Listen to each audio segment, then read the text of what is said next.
Hi, it's Kalia Hawtrally here in Washington, D.C., real estate investor coach. And today what I want to do is I want to take time to talk to you about three things that the real estate gurus don't tell you when you're getting started. So let's go ahead and jump right into it. One of the first things that the gurus do not tell you is that you have to have the right mindset, because real estate investing takes a positive mindset.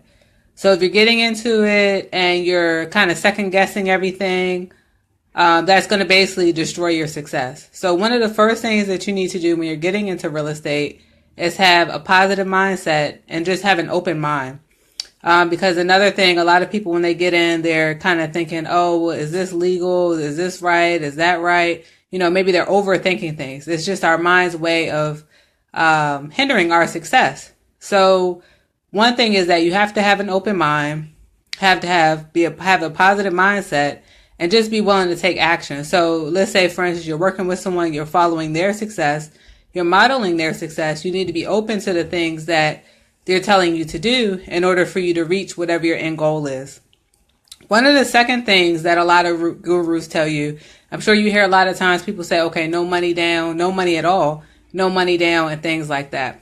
And it's so interesting how many times I see posts where people are like, okay, they want to get into real estate. They don't want to spend any money.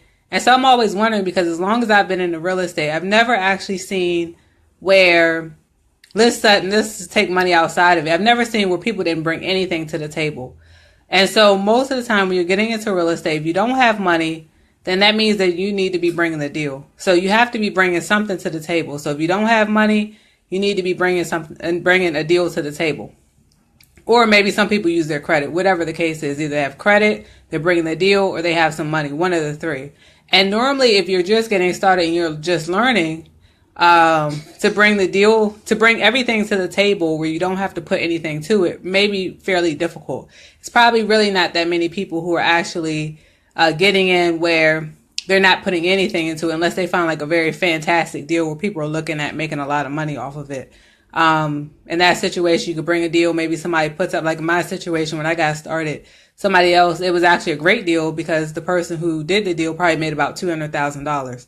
So if you find something that's a great deal, I mean, there are little strategies here and there. Most gurus do not teach these strategies. I've learned them along the way. Just small little technicalities where you can get out of putting up a lot of money. But you do need some money. I never tell people, oh, it's just zero, because you do need some money to get started. So maybe you need money for your marketing, or you need money for your tools, whatever the case is. But that whole zero to start is not going to get you very far in real estate. The next one I would say is having patience, because real estate is not an overnight game. So it's not something where you're going to get started and you're going to make money overnight. It's just like any other business. So like, let's say you have a wedding. Let's say you're a wedding coordinator or something like that. You're a wedding or event planner. In those situations, you still have to build up your database. So if you're planning weddings and you're getting ready to put on a wedding, you have to have clients. So in order to get clients in real estate, your clients are the buyers and the sellers. And so in order to get those people, you need to be building up your leads. So on a regular basis, you need to be getting leads. You need to be calling leads, prospecting them. You need to be networking. You need to be doing marketing. So if you're not getting any deals, and also, so we say in real estate, there's this great book. It's Millionaire Agent. And also they have a Millionaire Investor. But in this book, what he says is that a third of your business comes from your sphere of influence, which is people that you know. Another third will come from people that you don't know. So that's fairly simple. People you know, which is like your family and friends. People that you don't know, which is going to be your, one moment here. So also you got people that you don't know, and those are people that you're going to get through your prospecting and your marketing.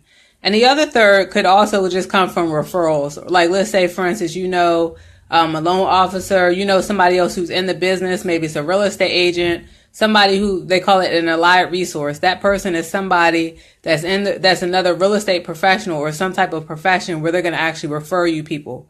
So again, a third is from people that you know, a third is from people that you don't know, and the other third is going to be from that allied resource or somebody else who's a real estate professional.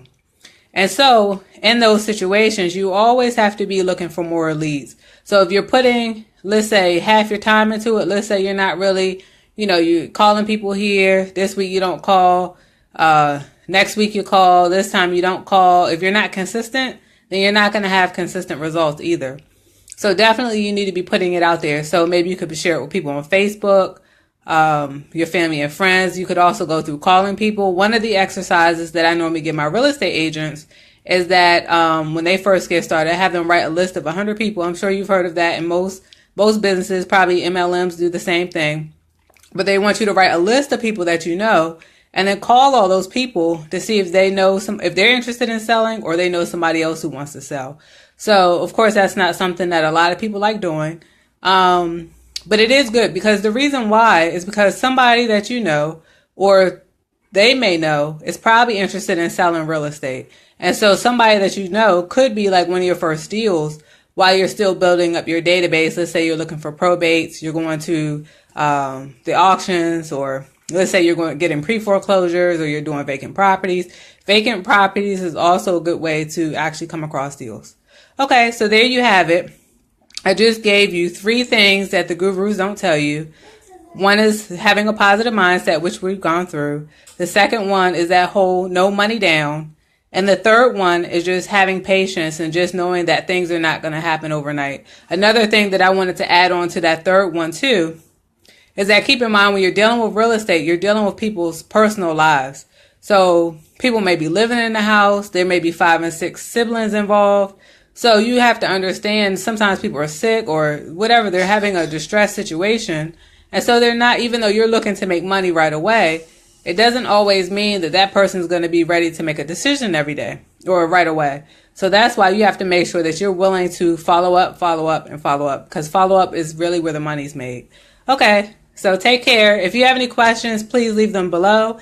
And also feel free to invite others to the group if you're gaining value from these videos. Bye-bye, and enjoy your day.